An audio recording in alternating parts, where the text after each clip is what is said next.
Guys, we all sweat. Some of us more than others. That's where Carpe comes in. Carpe is a very different kind of antiperspirant. It's the #1 dermatologist recommended sweat care brand with a full suite of scientifically developed products designed for your entire body. If you have sweaty palms, Carpe has got you covered. It's non-greasy and doesn't leave any residue. Their underarm sticks come in 2 scents, cypress and bergamot. You're going to like the way you smell with these. If you need help controlling sweat, look no further. Carpe has got you covered. There's a 100% money-back guarantee. You're going to love it and you got nothing to risk. Go to the description and click on mycarpe.com/Chael Sonnen. Do it right now to get a free exfoliating wash automatically added to your cart with any purchase. Carpe is also offering 30% off on select bundles plus free shipping. Just click on the link below. I was in Miami over the weekend, Eagle FC. Let me give you a rundown on a few of your favorite characters. But first off, I run into Kamaru Usman. And I'm sitting visiting with Usman, and last time I saw Kamaru was roughly 2 weeks ago over the internet, and he had his hand all wrapped up. Do you guys remember that? Kamaru Usman goes into a surprise surgery we didn't even know was coming. So now fast forward 2 to 3 weeks, I see him, and I say, Kamaru, I noticed that your hand isn't still wrapped up. How is that? Look, it's almost 100%. He's in the gym, and he's just about to get back to sparring. He's planning on taking on Leon, just looking for a date. Boom. Move on to Henry. Run into Cejudo. Henry. Last time I saw you, I told the world that you were back in the USADA pool.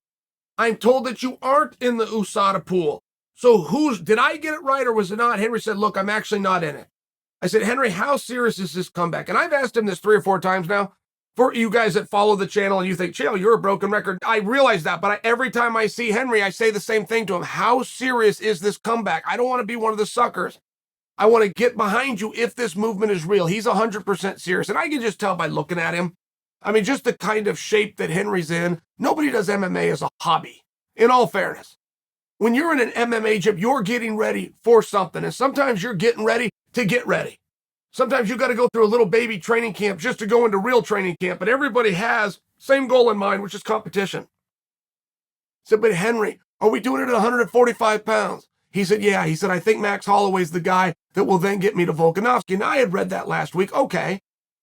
But then over the course of the weekend, Henry gets in a back and forth with Conor McGregor.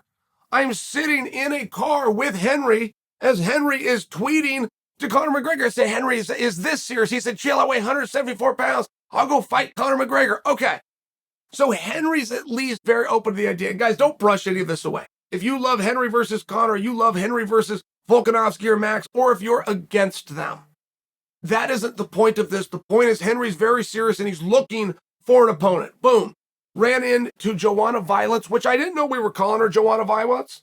I thought it was Joanna Champion, but somebody else told me Joanna Violence. For those that can't say Yetter Jacek, I can only tell you on a scale of 1 to 10, she looked like a 10. She looked fit. She looked happy. I've read different, and I didn't get to speak to her. So this is at a distance. Joanna's at the event. She's cheering on. A lot of ATT teammates were there.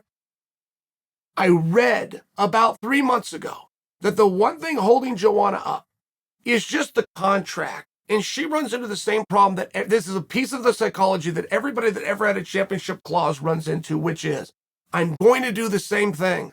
I'm going to prepare the same. Everything I do is going to be the same, but my participation is now different, and that's hard to get around. When you're a champion and you're defending, there is a gift that nobody is owed. It's bestowed upon you. It is purely out of generosity. And when you're no longer the champion, you don't have that same gift, and it's tough. It's just tough mentally on athletes. And I read from Joanna that was what her holdup is. I can only report to you guys, she looks like the epitome of health. She looks like she is in fantastic shape, so we might get something more on Joanna Violence, I guess we're calling her now. Boom, now let's move on. Main event. We had Diego Sanchez taking on Kevin Lee. Interesting match because they're fighting for 2 very different things.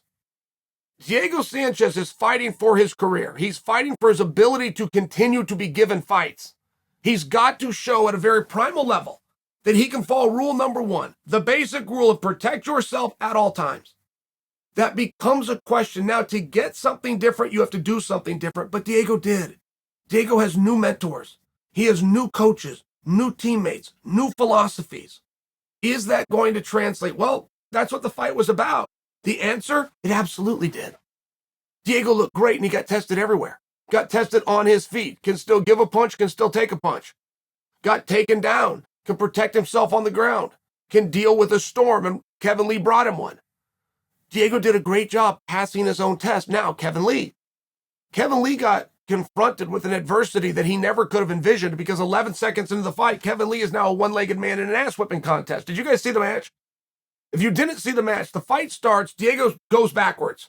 Kevin Lee's walking him down, going, where are you going? You're going backwards. And Diego starts running at him. He gets like 3 or 4 steps and just boots him.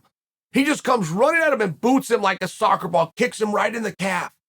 Kevin Lee, self-diagnosed, let's hope that he's wrong, thought he tore his ACL. Well, Kevin Lee would know about a torn ACL because he just came off surgery to his ACL. So very bad. Very bad for Kevin. Keep him in your thoughts. That's why I say let's hope that he's wrong. But the whole fight was Kevin on one leg, and he dealt with it. He made no faces. He made no winces. He didn't complain in the corner. He did not use it as an excuse. He's not going to tell us, I'm saying it more of an excuse for him, but he won all 3 rounds. He was dominant. He protected himself, and he found a way. So there's a lot of things that happened in that event, but Kevin was out there to get his hand raised, and Diego was out there to save his career. Both guys succeeded.